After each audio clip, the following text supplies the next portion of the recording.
गालिब ये भूल करता रहा, धूल चेहरे पर थी और मैं आईना साफ करता रहा। न जाने क्यों बिहार चुनावों के बाद गालिब का ये शेर राहुल गांधी और कांग्रेस पार्टी को लेकर मन में आता है।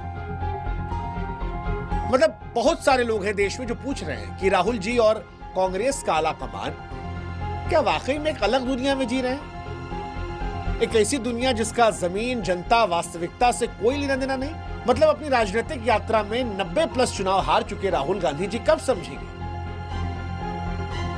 समझेंगे कि जो मुद्दे वो उठा रहे हैं उससे जनता नहीं कनेक्ट कर पा रही। जिस भाषा में वो हाइड्रोजन बम फोड़ रहे हैं वो जिस राज्य में चुनाव है वहां की जनता नहीं समझ पा रही है। और जहां जाके वो प्रचार कर रहे हैं और जिन तस्वीरों को दिखाकर उनका आईटी सेल मास्टर स्ट्रोक कह रहा है, उन्हें कर्पूरी ठाकुर से तुलना कर रहा है, जननायक बता रहा है, उसी इलाके में चुनाव में उनको वोट नहीं मिल पा रहा। हाँ, फर्जी नहीं कह रहे। इसी चुनाव में राहुल गांधी साहब जिस तालाब में कूदे थे और मुकेश सहनी के साथ मछली पकड़े थे, वहीं उम्र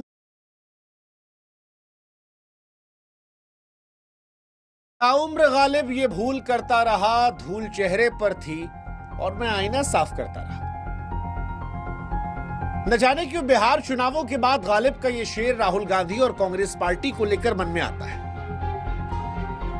मतलब बहुत सारे लोग हैं देश में जो पूछ रहे हैं कि राहुल जी और कांग्रेस का आला कमान क्या वाकई में एक अलग दुनिया में जी रहे हैं, एक ऐसी दुनिया जिसका जमीन, जनता, वास्तविकता से कोई लेना देना नहीं। मतलब अपनी राजनीतिक यात्रा में 90+ चुनाव हार चुके राहुल गांधी जी कब समझेंगे कि जो मुद्दे वो उठा रहे हैं उससे जनता नहीं कनेक्ट कर पा रही। जिस भाषा में वो हाइड्रोजन बम फोड़ रहे हैं वो जिस राज्य में चुनाव है वहां की जनता नहीं समझ पा रही है। और जहां जाके वो प्रचार कर रहे हैं और जिन तस्वीरों को दिखाकर उनका आईटी सेल मास्टर स्ट्रोक कह रहा है, उन्हें कर्पूरी ठाकुर से तुलना कर रहा है, जननायक बता रहा है, उसी इलाके में चुनाव में उनको वोट नहीं मिल पा रहा। हाँ, फर्जी नहीं कह रहे। इसी चुनाव में राहुल गांधी साहब जिस तालाब में कूदे थे और मुकेश सहनी के साथ मछली पकड़े थे, वही उम्मीदवार जो है 31,000 वोट से हारा है।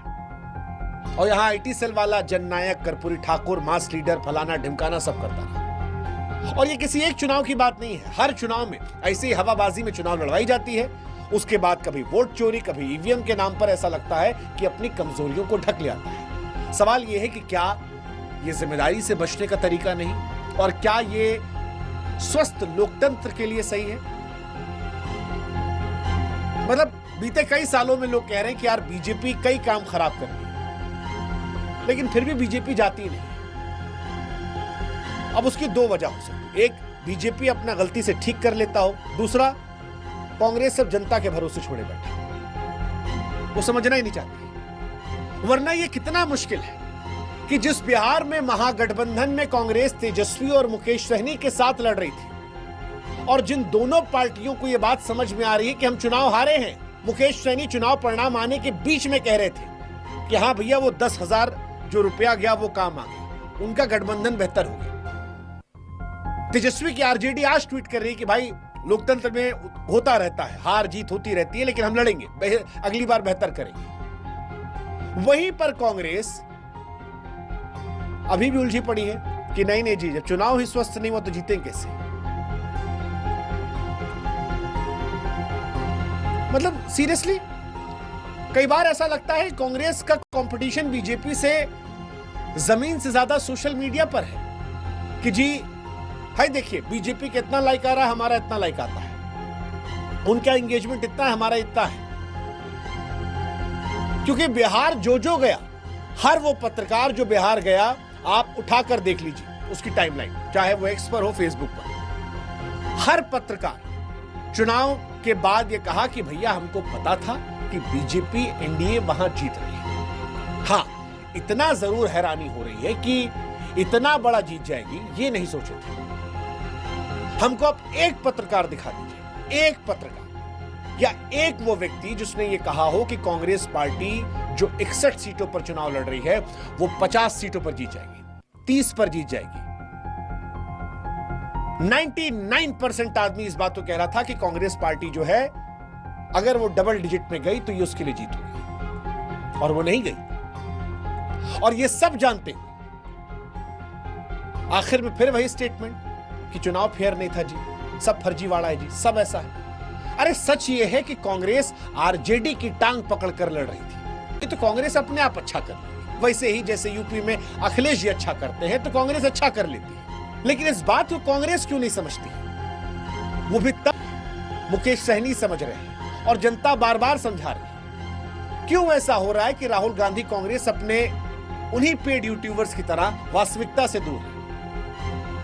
हाँ, वही पेड यूट्यूबर जो बिहार नहीं गए होंगे, विदेश में बैठकर हर चुनाव में कांग्रेस को जितवा देते हैं। हर बार बीजेपी हारेगी, कांग्रेस जीतेगी। नतीजा आता है चुप। या वो दूसरे वाले जो एग्जिट पोल में भी जिताते हैं, ग्राउंड पे भी जिताते हैं, और हारने के बाद कांग्रेस के हर रोज अपने स्टूडियो में बैठ के बीजेपी की सरकार गिराते हैं और फिर बड़ी बेशर्मी से हम नंबर 1 है, हम नंबर 1 है कहकर इतराते हैं। देखिए, उनकी बेशर्मी से इस देश को घंटा फर्क पड़ता है। वो क्या कहते हैं, क्या करते हैं, उन्हें लोग गंभीरता से नहीं लेते। लेकिन कांग्रेस देश की सबसे पुरानी पार्टी है। मजबूत लोकतंत्र के लिए कांग्रेस का मजबूत होना जरूरी है, क्योंकि इस देश में किसी और पॉलिटिकल पार्टी में वो ताकत नहीं है कि वो बीजेपी को उस तरह चुनौती दे सके, क्योंकि बाकी क्षेत्रीय पार्टियां हैं।